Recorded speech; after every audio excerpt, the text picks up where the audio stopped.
کبھی کبھی سنتوں کا مذاکرہ کرتا ہوں. بخاری شریف کی روایت ہے کہ جب اوپر چڑھو تو کیا کہو بھائی؟ اللہ اکبر. جیسے میں نے بنگلہ دیش میں بتایا کہ جخون اوپرے اٹھن تخون اللہ اکبر بولبین. یہ بنگلہ ہے کیونکہ مولانا بنگال سے آئے گی تو وہاں میں بنگلہ زبان اس کو پیش کر دیتا ہوں.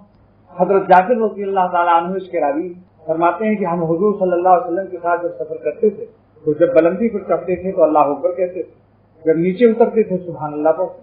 آج ہم سیڑھیوں پر چڑھتے ہیں, ہمیں خیال بھی نہیں آتا.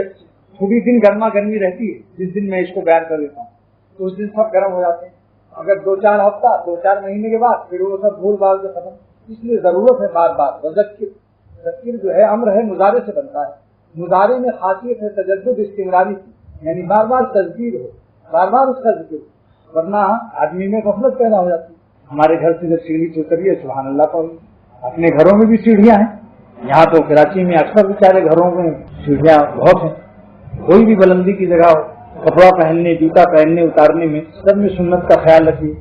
داہنے پیر میں جوتا ڈالنا یہ پہنتے وقت سنت ہے, بائیں پیر کو نکالنا اتارتے وقت کی سنت ہے. کرتے میں بھی یہی رکھو, جب کرتا پہننا ہو تو دائنا ہاتھ دائنی آستین میں ڈالنا جس میں سنت ہے. اتارتے وقت بائیں آستین سے اتاریے.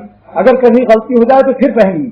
مان لیجیے آپ نے الٹا کر دیا تو پھر پہن لو, پھر اتارو تو بائیں ہاتھ نکالو. سنت کی عادت مشق ہو جائے تو پھر کیا پوچھنا. بہت جلد انسان اللہ تعالیٰ کا محبوب ہو جاتا ہے. سنت کی کتاب بھی ہے ہمارے یہاں, علیکم بسنتی, اور انوار سنت بھی ہے, گلزار سنت بھی ہے. کوئی کتاب بھی سنت کی لے لو بھائی, حضور کے طریقے پر تھوڑا تھوڑا سنتوں پر عمل کیا جائے. اللہ کے نبی صلی اللہ علیہ وسلم سے محبت بھی پیدا ہوتی ہے, اللہ تعالیٰ بھی اس سے محبت فرماتے ہیں.